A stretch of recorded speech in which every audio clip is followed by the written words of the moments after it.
안녕하세요. 제 직업을 자랑스럽게 여기는 40대 남자입니다. 제 직업은 구두 닦기예요. 지나가다 한 번씩 보게 되는 구두 수선집 아시죠? 바로 그곳이 제 일터랍니다. 저는 누구보다 성실하게 일하며 가족을 건사했어요. 하지만 남들에게 보란 듯이 자랑할 수 없는 일을 한다는 이유로 아무 죄도 없이 무시를 받으며 살기도 했죠. 저를 무시하고 창피했던 건 바로 전 처가 식구들이었는데요. 저는 그 처가 식구들과 함께 저를 창피해하고 신뢰를 무너뜨렸던 아내를 결국 제 인생에서 떨쳐내버렸습니다. 그 서러웠던 긴 세월과 마지막에 대해 여러분께 이야기를 들려드리고 싶어 이렇게 사연을 적어봅니다. 저는 넉넉하진 않아도 적어도 가난하게 자라진 않았습니다. 그건 바로 저와 여동생 그리고 지적장애 상급이던 어머니를 먹여 살리기 위해 열심히 노력하며 산 아버지 덕분이었어요. 아버진 저와 동생이 어렸을 땐 온갖 터드렛 일은 다 하며 사셨습니다. 그러다 구두 닦는 기술을 배워 구두 닦기 일을 하기 시작하셨죠. 여보, 도시락 가져가요. 많이 쌌으니까 배고프게 일하지 말고 많이 먹어요. 비록 지적장애라곤 하나 상급으로 장애가 심하지 않던 어머닌 남들이 보면 평범한 사람과 다를 바 없었습니다. 어머닌 다른 사람들과 달리 기억하는 것과 조금 어렵고 복잡한 무언가를 이해하는 것, 그리고 말을 고르는 것 등에 조금 어려움을 겪으실 뿐이었어요. 하지만 가족에 대한 사랑만큼은 아주 지극한 분이셨죠.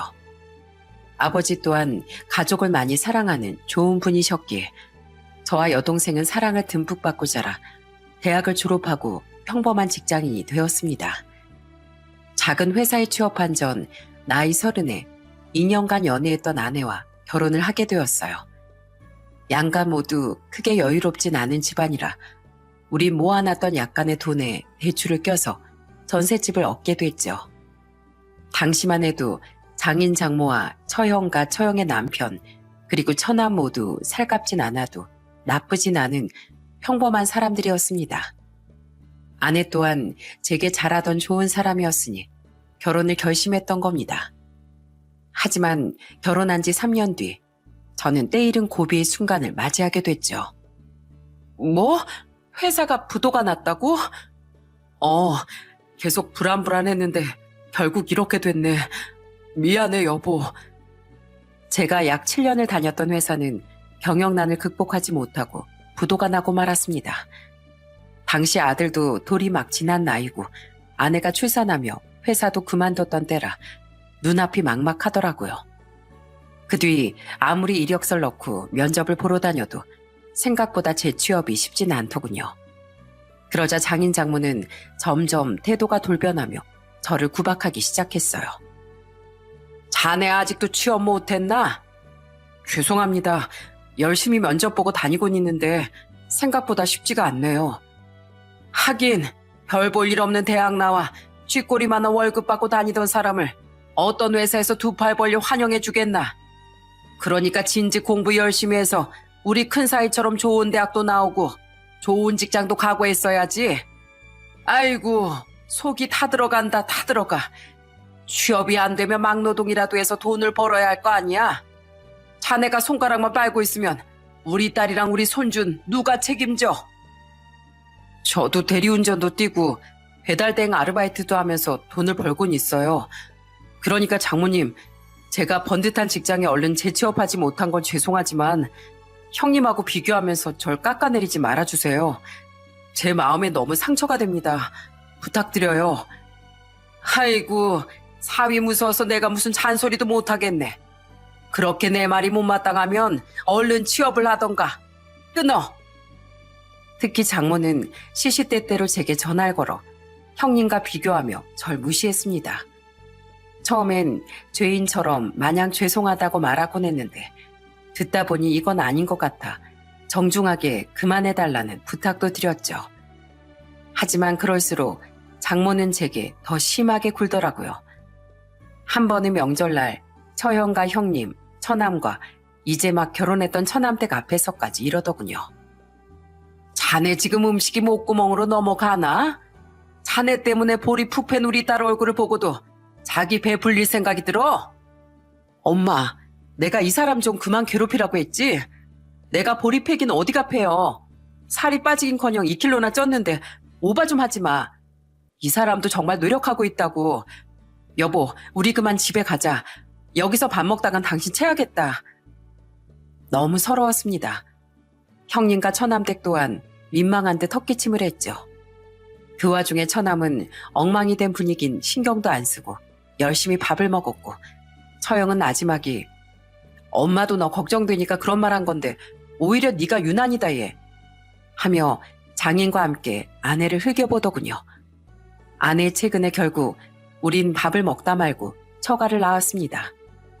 장인 장모가 너무 원망스러웠지만 그래도 그렇게 제 편을 들어주는 아내가 있어 그 시기를 버틸 수 있었어요. 그런데 취업 때문에 계속 골치를 썩던 와중 안 좋은 일이 한 가지 더 겹쳐오더군요. 아버지, 어머니는 어떠세요? 좀 괜찮으세요? 당시 60대 초반이던 저희 어머니께서 그만 평소 앓던 지병으로 쓰러지셨던 겁니다. 다행히 큰 병이 있거나 다른 문제가 있던 건 아니었지만 정말 심장이 철렁하더라고요. 그 뒤 한동안 어머니는 약해진 건강 때문에 집에서 안정을 취하셔야 했죠. 그때 아버진 구두방도 열지 않고 어머니 곁에 붙어서 간병을 하시더군요. 그러던 어느 날 제게 전화를 걸어 생각지도 못했던 제안을 하셨어요. 형주야, 너 아직 면접 보고 오라는 곳 없었지? 예, 아버지. 어머니 때문에 걱정 많으실 텐데 저까지 걱정을 보태드려서 죄송해요. 그럼 너 면접 보는 거 그만하고 나한테 구두 닦는 기술 배워볼래? 너도 어릴 때 나한테 기본적인 건 배웠었잖아. 이게 별 볼 일 없어 보여도 돈벌이가 좀 된다. 내 단골 손님도 많고 하니까 네가 내 구두방을 물려받으면 적어도 너희 식구 먹고 사는 데는 지장이 없을 게야. 아버진 제게 자신의 구두 수선소를 물려주겠다고 말씀하시더라고요. 노후 자금은 충분히 모아뒀으니 저에게 기술을 모두 알려준 뒤엔 어머니의 건강을 위해 고향인 시골로 내려가 살고 싶으시다면서요. 겉보기엔 그럴 것 같지 않아도 아버지의 벌이가 제법 괜찮았던 걸 알았던 전 고민 끝에 아버지의 제안을 감사히 받아들였습니다. 하지만 아버지의 구두방을 물려받는 과정이 썩 순탄치 않았어요. 그건 바로 무조건 제 의견을 존중해 줄 거라고 생각했던 아내의 반대 때문이었죠. 그냥 좀 더 노력해서 다른 회사에 취업하면 안 돼? 이렇게 젊은 나이에 요새 구두 닦는 일하는 사람이 어딨어. 그게 벌면 얼마나 번다고. 당신 생각보다 벌인 괜찮은 일이야. 아버지 말씀처럼 아버지 단골 손님들도 많고, 무엇보다 당신 뱃속에 지금 우리 둘째도 있는데 내가 하루빨리 안정된 직장을 가져야 하지 않겠어? 그래도 난 싫어. 남편이 구두 닦기라니 밖에서 말하기 너무 창피할 것 같단 말이야. 뭐? 창피해? 당신 우리 아버지 직업을 어떻게 창피하다고 말할 수가 있어? 우리 아버지 평생 구두 닦으면서 가족을 건사하셨어. 그런 우리 아버지 아니었으면 당신 남편인 나도 이 자리에 없다고. 아니, 아버님이 창피하다는 말은 아닌데 젊은 나이에 구두 닦는 일 한다고 하면 그냥 남들이 당신을 좀 무시할 것 같다. 그거지, 내 말은. 아내는 구두 닦는 일을 창피하게 여기는 것 같더라고요. 대충 말뜻은 뭔지 알겠지만 저희 아버지가 평생 해오신 일을 그렇게 말하는 아내에게 서운한 마음이 들었습니다. 제가 발끈하자 그제 아내는 횡설수설 말을 돌리며 결국 제 의견을 받아들여줬어요. 물론 아내가 싫어하면 저도 아내의 의견을 어느 정도 받아들여 고민하는 게 맞다는 생각이 슬며 들기도 했지만 당시 아내의 뱃속엔 둘째인 저희 딸이 있었고 아내는 계속해서 무직인 상태였기에 제겐 빨리 안정된 일자리가 필요했었습니다. 그렇게 저는 실직한 지 1년 뒤 아버지께 기술을 배워 구두방을 물려받았고 아버지와 어머니는 몇 달 뒤 귀향을 하시게 됐죠. 어서 오세요. 구두 닦으시게요? 그럼 뭐 구두를 사러 왔겠어요? 여기요. 나 잠깐 근처에서 밥 먹고 올 테니까 나 돌아올 때까지 깨끗하게 닦아 놓으세요. 마음에 안 들면 돈 안 줄 테니까 그런 줄 알아요. 안녕하세요. 구두 좀 닦으려고 하는데, 아이쿠, 사장님이 젊으시네. 그래, 몇 살이슈? 30 중반쯤 됐습니다. 젊은 양반이 사업이라도 망했나? 불쌍해 보이게 왜 이런 일을 하슈? 부모님이 속 좀 상하시겠네. 나이도 젊은데 더 열심히 공부해서 자격증도 따고 좋은 직장에 들어갈 생각을 해야지. 물론 평범한 손님이 대다수였지만 간혹 아내 걱정처럼 제 직업 자체를 무시하고 무례하게 구는 손님들도 있었습니다. 그 좁은 공간 안에서 굳이 제게 구두를 던져서 주는 사람, 수선을 맡기고선 제가 내지도 않은 흠집을 제가 낸 거 아니냐며 돈을 못 내겠다고 생트집을 잡는 사람, 아무 이유 없이 절 불쌍하거나 한심하게 보는 사람 등등 말이죠. 장사를 하는 입장이니 최대한 웃으며 넘어가긴 했지만 그럴 때마다 정말 속이 많이 상하더라고요. 하지만 그와 반대로 중요한 일이 있을 때마다 꼭 제 구두방으로 구두를 닦으러 오시던 아버지 때부터의 단골 손님, 구두 수선이 너무 잘 됐다며 한 번 안면을 튼 후 오며 가며 제게 음료수를 주고 안부를 묻던 근처 카페 사장님, 수고하신다며 한여름에 맡긴 구두를 찾아서 돌아가다 말고 아이스크림을 사와 건네주던 아주머니 등등 기분 좋은 손님들과 일화도 참 많았답니다.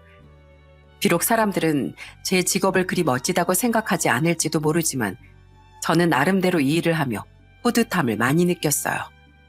무엇보다 저를 키워주고 가족들을 먹여 살리셨던 아버지의 직업이었기 때문에 저는 제 직업에 자부심을 느끼며 살아갔죠. 하지만 그런 절 처가에선 날이 갈수록 무시하기만 하더라고요. 아이고, 우리 큰사위 왔어? 내가 요즘 밖에 나가기만 하면 자네 자랑을 그렇게 하고 다니네. 우리 큰사위가 다들 이름만 대면 알만한 회사를 다닌다고 말이야. 에휴, 그에 비해 둘째 사위에겐 창피해서 내 꺼내지도 않어. 그 많은 직업 중에 하필 구두 닦기가 뭐야, 구두 닦기가. 왜, 내 말이 기분 나쁜가? 그러게 내가 그놈의 볼품없는 구두방 때려치우라고 몇 번이나 말했어. 내가 친척 모임 갈 때마다 자네 때문에 얼굴이 다 화끈거리네. 큰 사이 자랑으로 기 좀 사나 싶으면 다들 자네는 아직도 구두방 하냐고 물어대는 통에 말이야. 자네 앞으로 친척들 행사 있을 때 아예 오지 마. 그중 가장 심한 건 역시나 장모였습니다. 장인은 옆에서 항상 저를 못마땅한 듯 보고 있었죠. 물론 처형과 처남도 절 무시한 건 마찬가지였어요. 처형은 은근슬쩍 자기 남편 자랑을 하며 저를 비교해댔고 장모가 옆에서 거들면 만족한 듯 저를 보며 대놓고 비웃었습니다. 또한 처남은 예전엔 한 번씩 제게 술을 사달라며 전화를 하더니 제가 직업을 바꾼 후엔 연락을 뚝 끊더라고요. 그리고 형님에게만 친한 척을 하며 앞에 있는 전 투명인간 취급하기 일쑤였죠. 처음엔 그래도 애들 엄마 가족이니 참아보려고 했는데 대체 죄인도 아닌 제가 왜 그런 모욕을 겪어야 하나 싶어 한 번은 화를 빵 터뜨렸습니다. 제가 대체 뭘 잘못했어요? 저도 돈 벌 만큼 벌고 우리 가족 먹고 살 걱정시킨 적도 한 번도 없습니다. 저 돈 버는데 뭐 보태주신 적 한 번 없으면서 왜 저희 아버지한테 물려받은 자랑스러운 제 직업을 그렇게 모욕하세요? 친척들 행사요? 예, 안 갑니다. 그리고 이제 여기도 안 올 거예요. 이제 저 가족 취급도 안 하는 사람들 틈에 굳이 제 발로 기어들어와서 스스로를 괴롭게 만들진 않을 겁니다. 저는 그 길로 가족들을 데리고 처가를 나와버렸어요. 그날 집에 돌아온 아내는 제게 화를 내며 서운하다고 하더라고요. 그래도 우리 부모님인데 당신이 좀 참지 그랬어. 1년에 가봐야 우리 집 몇 번이나 간다고. 그때만 좀 참으면 되는 거잖아. 내가 왜 그래야 하는데? 내가 대체 뭘 잘못해서? 난 그래도 당신 가족이니까 아무리 면박을 당해도 최대한 참으려고 했어. 근데 더는 그러기 싫어.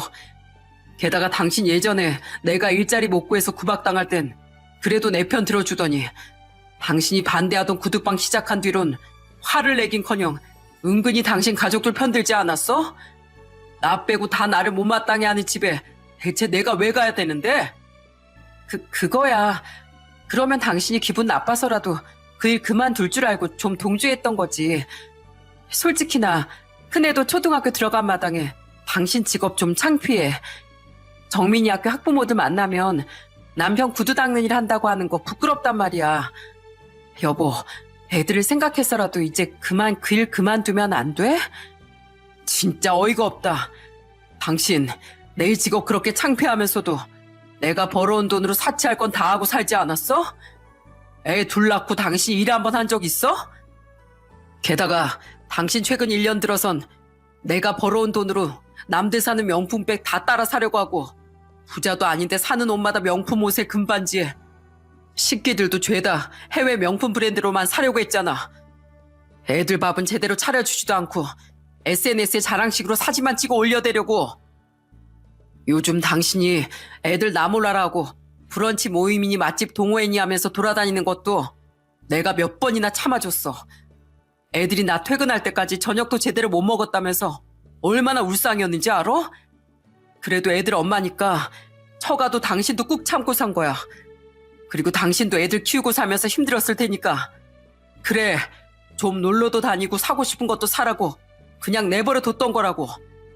우리 부모님 속상해 하실까봐 내가 이러고 사는 거 말씀도 못 드리고 나한테 처가 가는 거 강요하기만 해? 그럼 그땐 당신하고의 관계도 진지하게 고려해 볼 거야. 제 말에 아내는 꿀먹은 벙어리가 되어 아무 말도 못했습니다. 제 직업을 창피해하는 걸 떠나 결혼 초엔 안 그러더니 아내는 날이 갈수록 사치가 심해져 갔어요. 큰애가 8살, 둘째인 딸이 5살 때 딸 어린이집에서 죽이 잘 맞는 학부모를 몇 명 만나더니 그 뒤론 바깥 모임에 맛이 들려 이 모임 저 모임 안 끼는 모임이 없어지더라고요. 그렇게 애들과 집안일에 소홀해져 힘들게 일을 하고 집에 들어온 제가 청소며 빨래며 밥까지 하는 일이 잦아졌죠. 그런데 그 와중에 모임 사람들이 하는 건 다 따라서 사려고 들더군요. 그렇게 아내의 보여주기식 사치는 날이 갈수록 심해지게 된 겁니다. 가뜩이나 제 직업을 부끄러워하던 아내에게 서운함이 쌓이고 있었는데 갈수록 이상하게 변하기까지 하니 마음이 차츰 멀어지며 더 이상 처가 식구들도 참아주기 싫게 된 거죠. 그 뒤 전 명절 때만 장가식 처가를 갈 뿐 이외엔 처가 근처에 발길도 하지 않았습니다. 명절에도 저를 이젠 대놓고 투명인간 취급하는 처부모를 보러 가기 싫었지만 그래도 아내가 저희 부모님을 뵈러 저희 부모님 댁에 갔으니 저 또한 최소한의 도리만은 지키기로 했던 거예요. 그리고 처가 대판했던 날로부터 얼마 뒤 저는 갈수록 사치가 심해지던 아내와 다투다가 아내에게 맡겼던 경제권을 결국 뺏어오게 됐습니다.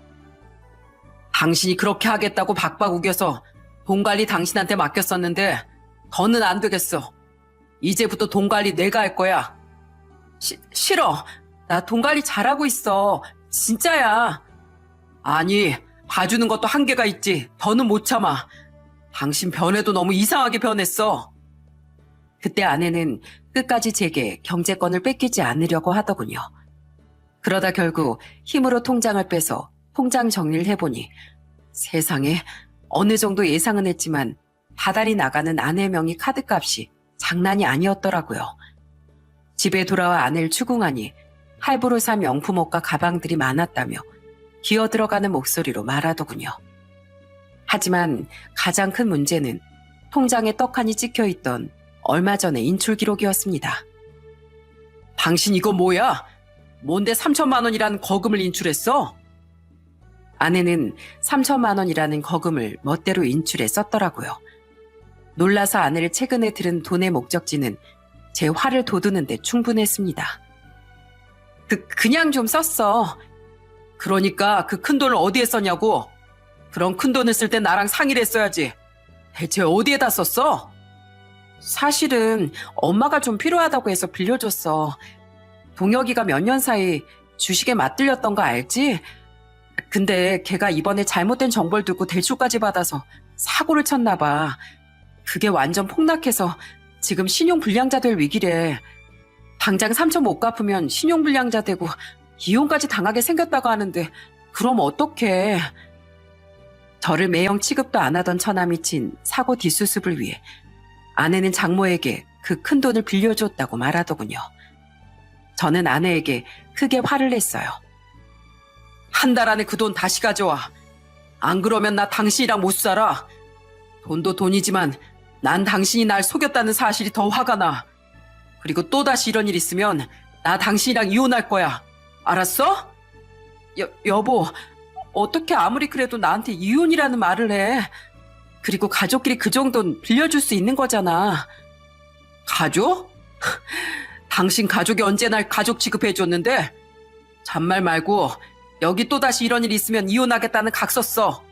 안 쓰려면 지금 당장 이혼당할 준비하던가. 그날 결국 아내는 울며 겨자 먹기로 각서를 쓰게 됐습니다. 그 뒤 아내는 제게 생활비를 타섰으며 한동안 사치를 못하게 됐어요. 물론 아내는 처가에서 3천만 원을 받아오지도 못했고 그놈의 모임 따라다니느라 여전히 아이들에게도 자주 소홀했죠. 그래도 이혼이 쉬운 일은 아니니 아내를 한번 봐준 전 최대한 알뜰살뜰 돈을 모으며 그동안 아내가 낭비했던 돈을 메꾸는데 최선을 다했습니다. 덕분에 저는 3년 뒤 깨끗한 신축 아파트를 살 수 있었어요. 물론 대출을 끼긴 했지만 난생 처음 갖게 된 자가에 정말 눈물이 날 정도로 기쁘더라고요. 우와, 여보, 진짜 여기가 우리 집이야? 그래, 우리 집이야. 이제 집주인 눈치 안 보고 벽에 모칠도 해도 되고 전세금 올리진 않을까 계약 갱신 때마다 불안에 떨지 않아도 돼. 정민아, 혜린아, 여기가 바로 우리 집이야. 멋지지? 우와, 아파트 사는 친구들 완전 부러웠는데 우리 아빠 최고. 아내와 사이는 많이 멀어져 있었지만 그날만큼은 네 식구 모두 한마음 한뜻으로 기뻐하며 자축을 했습니다. 특히 너무 좋아하는 아이들을 보며 저는 그동안의 고생이 생각나 눈물을 흘렸죠. 이렇게 기뻐하는 아이들의 모습을 보기 위해서라면 앞으로도 그깟 고생쯤은 얼마든지 할 수 있겠다 싶었어요. 우린 양가 부모님을 모시고 집들이도 했습니다. 솔직히 처가 식구들은 절대 초대하고 싶지 않았지만 아내의 간곡한 부탁이 있었거든요. 축하한다 우리 아들. 그리고 어머마, 그동안 알뜰살뜰 애들 보랴 살이 말이야. 정말 고생 많았다. 나랑 네 시애비가 항상 고마워하는 거 알지? 아내의 실체를 몰랐던 저희 부모님은 집들이 오신 날 마냥 아내에게 고마워하셨습니다. 반면 장인 장모는 제게 고생했다는 말은커녕 이렇게 비아냥거리더라고요. 축하하네 김서방. 집이 생각보다 너무 좋구먼. 구두 닦아서 이만한 아파트도 장만하고 그게 생각보다 벌이가 좀 되나 봐. 네, 됩니다. 에휴, 그래. 소라 너라도 이렇게 잘 살아서 다행이다. 네 언니 결국 이번에 이혼한다더라. 그렇게 네 형부한테 까탈스럽게 굴더니 결국 네 형부가 네 언니랑 못 살겠다고 직접 전화를 했더라고. 애들은 네 형부가 데려가기로 했고 네 언니는 우리 집으로 들어오기로 했다. 아휴, 박서방 그놈 우리가 그렇게 예뻐해줬는데 역시 검은 머리 짐승한텐 잘해주는 게 아니야. 그래도 서울까지 오셨던 저희 부모님을 잘 대접해준 아내를 생각해 저는 꾹 참고 단답으로 대답하며 밥만 꾸역꾸역 먹었습니다. 그래도 장인 장모는 더 이상 구두 닦기가 어쩌고 하는 말은 않고 그날엔 결국 처형과 이혼을 결정한 자신들의 큰 사위 욕만 해대다 돌아갔죠. 이혼 사유는 술만 마시면 물건을 다 부숴대는 처형의 술주정이었는데도 불구하고 말입니다. 그날 이혼 소식을 들으니 한층 마음이 심란해졌습니다. 저 또한 아내를 한번 봐주긴 했지만 억지로 사치는 못하게 됐어도 여전히 가정의 소홀한 모습에 마음이 차게 식고 있었거든요. 그리고 아내는 그런 제 심란함에 끝내 불을 지피더라고요. 당신 화장대 위에 있는 차키 뭐야? 그게 거기 있었어? 분명 핸드백에 잘 숨겨뒀는데. 뭐라고? 설마 당신 나한테 아무 말도 안 하고 또 차 뽑았어?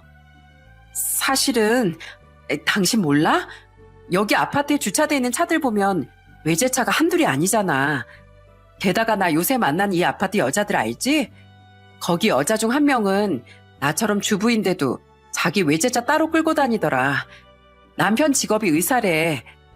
근데 나는 남편 직업도 꿀리고 당신이 명품 옷도 더 안 사주잖아. 그래서 지기 싫어서 풀대출로 외제차 하나 뽑았어. 아내는 이사한 아파트 부녀의 모임에 나가기 시작한 후로 또다시 그 사치병이 도졌던 겁니다.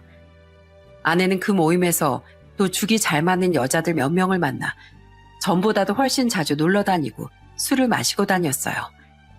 제발 집안일은 고사하고 애들 좀 챙기라고 화를 내도 속이에 경일 끼었죠. 그 와중에 그 여자들에게 지기 싫다며 자꾸 제게 또 명품 옷을 사달라고 운을 띄우기에 화를 냈더니 자기 명의로 또 카드를 만들어 귀엽고 쇼핑을 한가득 해왔더군요. 예전에 분명 카드를 제가 잘라버렸었는데요. 그래서 노발대발하며 카드를 또 빼앗아 버렸더니 이번엔 겁도 없이 풀알프로 외제차를 사왔던 겁니다. 그때가 그 아파트로 이사한 지 고작 1년 정도가 지났던 때였어요. 기가 찬 저는 아내에게 대체 그걸 무슨 돈으로 갚으려고 저 몰래 사왔냐고 물었어요. 그리고 돌아온 아내의 대답에 정말 뒷목을 잡고 말았죠. 사실 당신 몰래 만들어뒀던 카드가 하나 더 있어. 그걸로 카드 대출 받아서 동혁이가 권유한데 2천만 원 투자해뒀어. 동혁이가 투자만 하면 다달이 몇백씩 수익금 받을 수 있다고 했거든. 그걸로 차 할부 비용도 카드 대출금도 갚으면 돼. 이거 진짜 확실한 투자라고 동혁이가 그랬어. 당신이 알면 반대할까봐 비밀로 하긴 했는데 진짜 남는 장사라고 했다니까. 물론 지난 2달 동안은 수익금을 못 받긴 했는데 다음 달엔 진짜로 받을 수 있을 거라고 했어. 그래서 차도 산 거야. 아내는 우물쭈물하며 처남을 통해 대출받은 돈으로 투자를 했다고 말했습니다. 정말 환장하겠더라고요. 세상에 그렇게 쉽게 돈 벌 수 있는 일이 어디 있겠어? 그거 완전 사기잖아. 아니야. 동혁이가 주식 같은 건 잘 알잖아. 걔 돈도 투자했다고 했어. 믿어봐. 처남 저번에도 주식 투자 잘못해서 몇 천이나 돈 날렸잖아. 그래서 당신이 당신 엄마한테 3천만 원 빌려주고 아직까지도 못 받고 있잖아. 근데 그런 처남을 믿고 돈을 빌려줬다고? 당신 만약에 그 돈 잘못되지? 당신 예전에 나랑 각서 썼던 거 알지? 나 이번엔 당신 안 봐줘. 정말로 이혼할 거야. 알았어? 난 당신 멋대로 저지른 대출금 단 한 푼도 못 갚아줘. 아내는 당황하며 이번엔 정말 자신을 믿어달라고 말하더군요. 하지만 저는 이미 자꾸만 저 몰래 일을 벌이는 아내에게 마음이 전부 떠난 상태였어요. 말은 저렇게 했지만 설사 처남이 권한 투자가 잘 된다고 해도 더는 아내와 살 마음이 없어졌죠. 그렇게 한동안 전 제 눈치를 보던 아내와 한마디도 하지 않고 냉전 상태를 유지했습니다. 그리고 그 사건 이후 며칠이 지났던 어느 날 제 구두방에 전혀 예상하지 못한 불청객이 찾아왔어요. 김서방, 잘 있었나? 그 사람은 바로 장모였습니다. 하도 황당해서 여긴 어떻게 왔냐고 물으니 아내가 알려줬다고 하더라고요. 저는 그 말을 듣고 아내와 제가 이혼할 위기에 놓이자 장모가 절 회유하러 왔구나 싶었어요. 하지만 제 예상은 철저히 빗나갔죠. 장모 입에서 나온 말은 더욱더 뻔뻔하게 그지없더군요. 김서방, 저번에 보니까 집이 아주 넓고 좋더라고.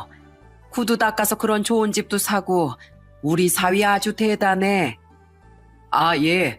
무슨 일로 오셨어요? 왜 그렇게 쌀쌀맞게 말하나? 나 자네 장모일세. 보면 알아요. 그러니까 갑자기 생전 안부 한번 안 묻던 절 제 일터까지 왜 찾아오셨냐고요? 그렇게 창피해하던 제 구두방을 직접이요. 아니, 사실은 자네 처남 말일세. 걔가 또 사골 쳤지 뭔가. 저번에 자네한테 빌려서 갚아준 3천만 원이 끝인 줄 알았더니 알고 보니까 훨씬 더 많더라고. 게다가 이번에 무슨 투자를 했는데 그게 사기였던 모양이야. 이번엔 진짜 될 투자라고 겁도 없이 또 대출을 받아서 했다가 날려먹었다는구먼. 어떻게든 범인 잡으려고 백방으로 뛰어다닌 모양인데 신고 냈는데 결국 못 잡을 것 같대. 그래서 길바닥에 나앉을 판이라고 하네. 장모는 제게 처남이 정가는 비교도 되지 않는 빚더미에 오르게 됐다고 말했습니다. 순간 직감했죠. 처남이 망했다는 투자가 바로 제 아내가 2천만 원을 넣어놨다던 그 투자라는 걸 말입니다. 방금 자기 입으로 자기 둘째 딸의 이혼을 확정지었다는 건 꿈에도 모르던 장모는 계속해서 말을 이어갔어요. 그래서요? 그래서 우리가 지금 사는 집 팔고 그 빚 갚아주려고 방금 집을 내놓고 왔네. 그리고 우리 큰애랑 같이 자네 집으로 들어갈 생각이야. 자네 집 방도 3개이지 않나. 우리 큰애는 그냥 거실에서 자라고 하고 나랑 자네 장인한테 방 하나만 주게. 우리가 딱 5년만 신세 좀 지겠네. 자네 애들은 아직 어리니까 같이 방 쓰라고 하면 되잖아. 장모는 처형과 장인과 셋이 저희 집에 들어오겠다는 말을 하려고 제 가게까지 왔던 겁니다. 그것도 부탁도 아닌 통보를 하러 말이죠. 저는 기가 차서 반박에 거절을 했죠. 뭐 5년을 저희 집에서 같이 사시겠다고요? 안 됩니다. 장인어른하고 장모님이 그동안 저를 얼마나 무시하고 구박했는지 벌써 잊으셨어요? 근데 이거 저희 집사람도 아는 내용인가요? 그건 아닌데 걔야 뭐 자기 친정 일인데 당연히 좋다고 하겠지. 그래도 내가 자네 생각해서 소라통해서 말 안 하고 자네한테 직접 말하러 여기까지 온 거 아닌가. 그리고 자네 남자가 고작 우리가 구박 좀 했다고 꽁에 있나? 아휴 알았네. 내 사과함세. 그러니까 마음 풀고 우리 앞으로 잘 좀 살아보자고. 싫습니다. 그래도 사위라고 제가 두 분께 기본적인 도리는 하면서 살았지만 같이는 절대 못 삽니다. 안 돼요. 저희 애들도 점점 크고 있고 성별도 달라서 지금처럼 각자 방 쓰게 해야 돼요. 정말 정없이 왜 이러나. 처부모도 부모야 이 사람아. 잔말 말고 방 비워놔.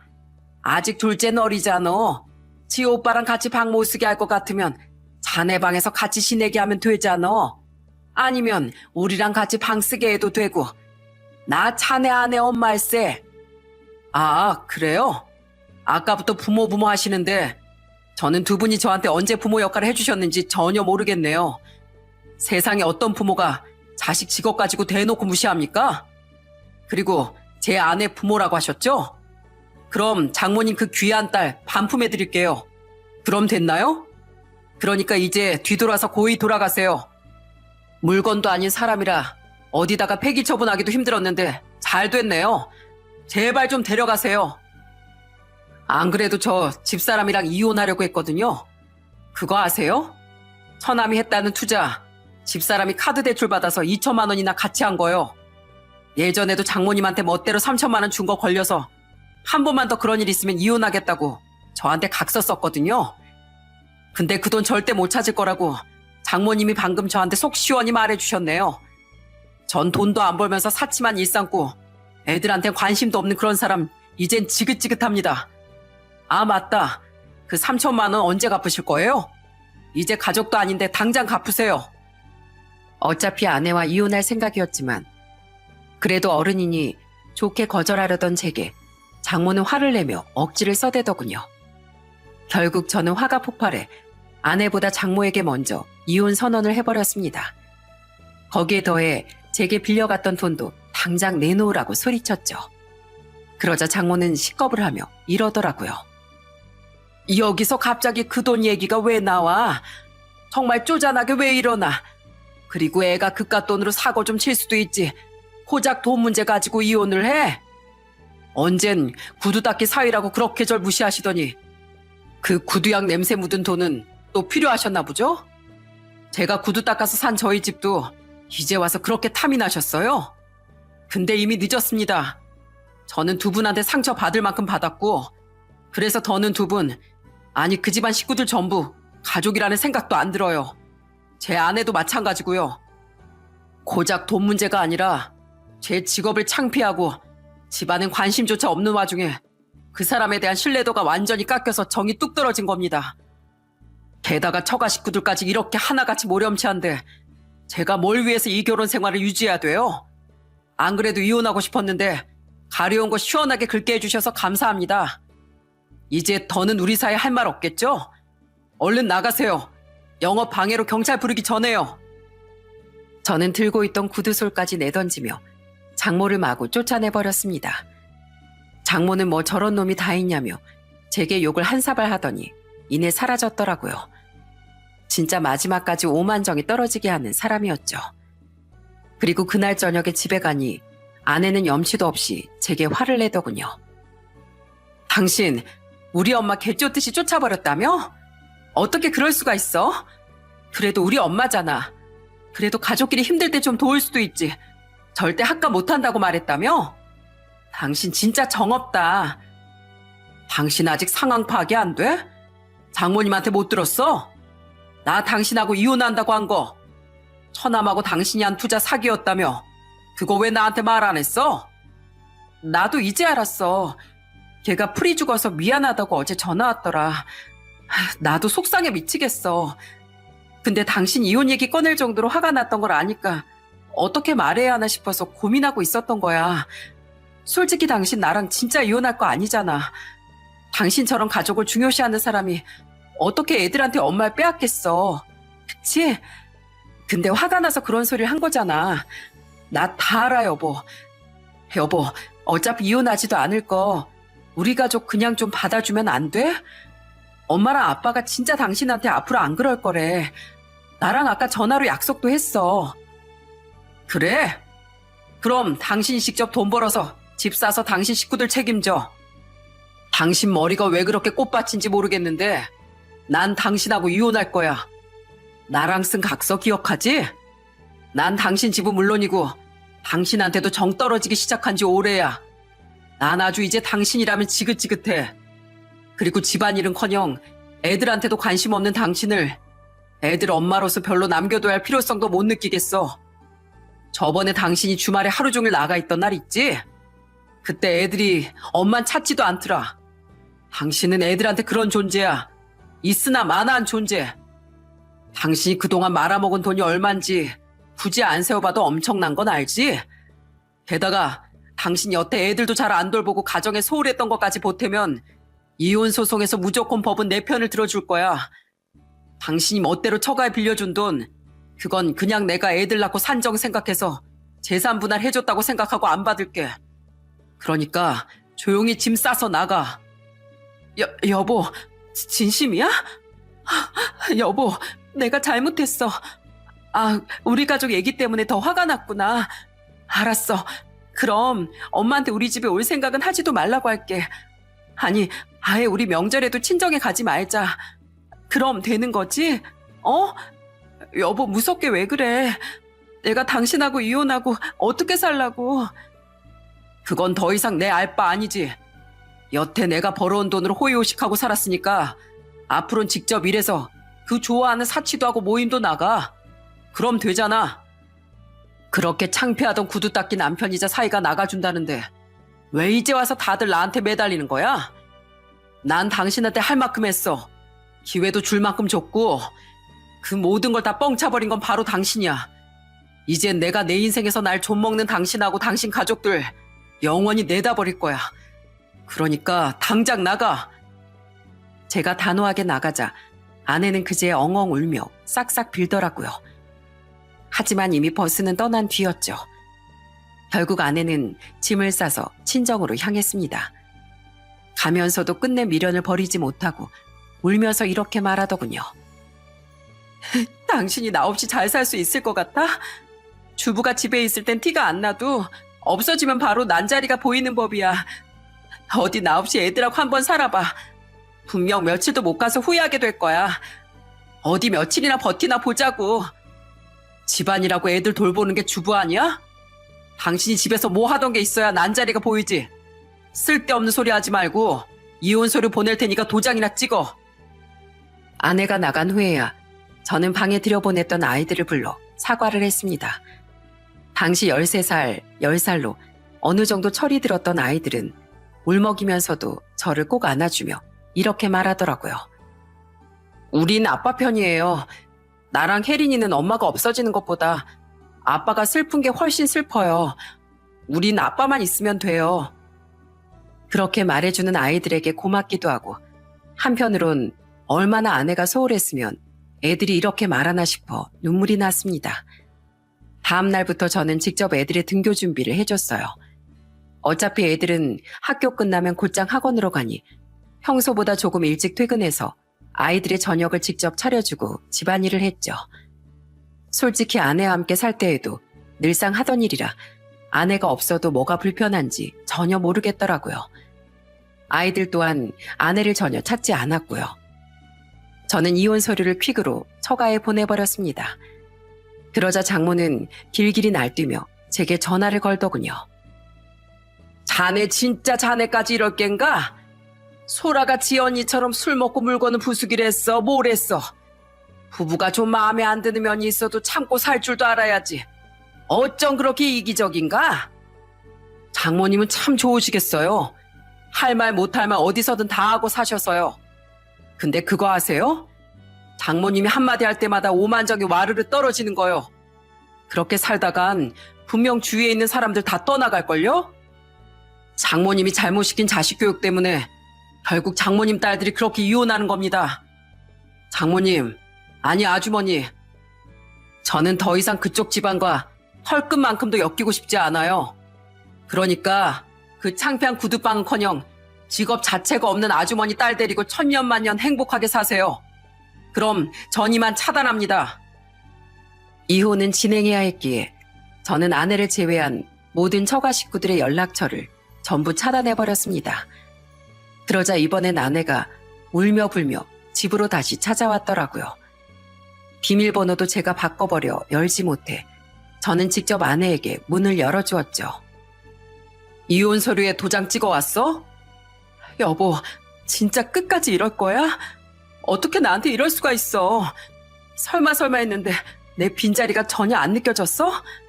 얘들아, 엄마 안 보고 싶었어? 네, 엄마, 안 보고 싶었어요.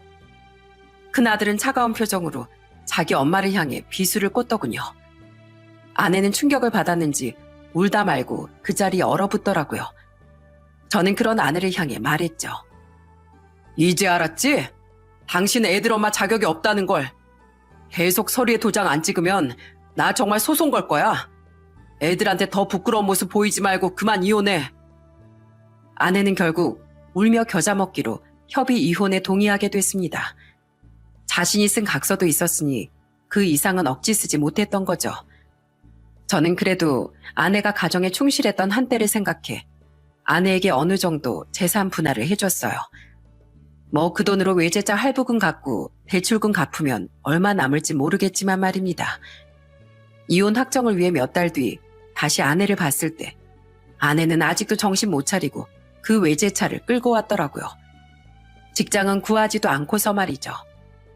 그러거나 말거나 이제 남남이 된 아내의 일엔 더 이상 신경 끄기로 했습니다. 그렇게 이혼한 지 지금은 3년이 지났어요.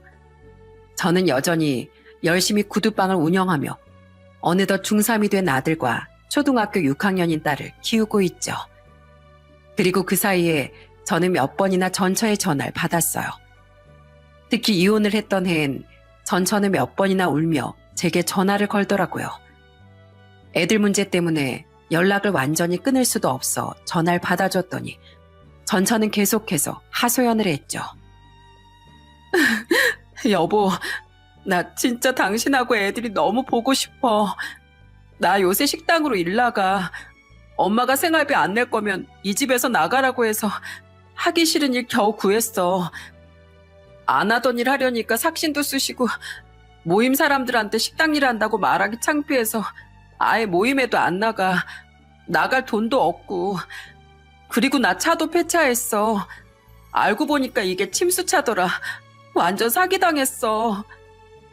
우리 결국 동혁이 빚 갚아준다고 집 팔아서 방 2칸짜리 다 쓰러져가는 집으로 이사했거든. 이 좁아 터진 집에서 엄마랑 아빠랑 언니까지 넷이서 사는데 너무 불편해. 게다가 동혁이 걔는 돈 신나게 빌려갈 땐 언제고 돈 갚을 생각은커녕 집 좁아서 불편하다고 명절에도 안 와. 어떻게 사람이 그럴 수가 있어? 여보, 나 넓고 좋았던 우리 아파트가 너무 그리워. 나 정말 이혼한 거 너무 후회돼. 우린 아무도 당신이 그립지 않아. 당신 정민이한테 전화해서 그랬다며? 아빠한테 엄마 보고 싶다고 말 좀 해달라고. 근데 정민이가 반박에 싫다고 거절했다며? 당신 원래 애들 안부 묻지도 않던 사람 아니야? 대체 왜 그러고 살아? 그러게 있을 때 잘했어야지. 나 저번에 아파트 주민 모임에 다녀왔는데 당신 부녀회에서 내 직업 공무원이라고 속였다며? 그렇게 창피하던 구두 닦기 남편을 왜 자꾸 그리워해? 난 당신한테 최선을 다했어. 그러니까 더 이상 당신에게 미련도 없어. 그러니까 당신도 인생 공부했다고 치고 이제 정신 차리고 새삼 좀 살아. 남의 눈에 보이는 것만 신경 쓰지 말고 진짜로 인생에서 중요한 게 뭔지 깨닫길 바래. 당신이랑 애들 낳고 산 사람으로서 마지막 남은 의리로 해주는 말이야. 제 말귀를 알아들은 건지 전처는 한동안 정말 연락을 하지 않더군요. 그런데 몇 달 전 전처는 또 제게 오랜만에 전화해 대낮부터 술에 취해 한심한 소리를 늘어놓더라고요. 여보, 잘 있었어? 여보, 옛날엔 내가 정말 미안했어. 나 요즘 들어서 자꾸 후회만 해. 여보, 나 시간을 되돌릴 수만 있다면 절대로 그런 실수 2번 다시 안 할 거야. 그러니까 나 한 번만 용서해주면 안 돼? 사실 나 저번 주에 차였다? 그 자식 그렇게 내가 좋다더니 고작 8개월 만에 날 차버리더라. 사탕 발린 말로 얼마 있지도 않은 내 돈 다 뜯어가더니 잠적해버렸어. 역시 세상에 당신 같은 남자는 없나 봐. 보고 싶어 여보.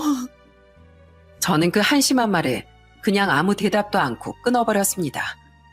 애들 일로 연락할 일이 있을 것 같아 계속 전화를 받았더니 애들 얘긴커녕 저런 쓰잘데기 없는 말만 늘어놓으니 차단 안 할 이유가 있나 싶더라고요.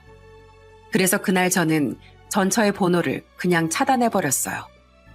어차피 애들 안부 한 번 안 묻던 사람이었으니까요.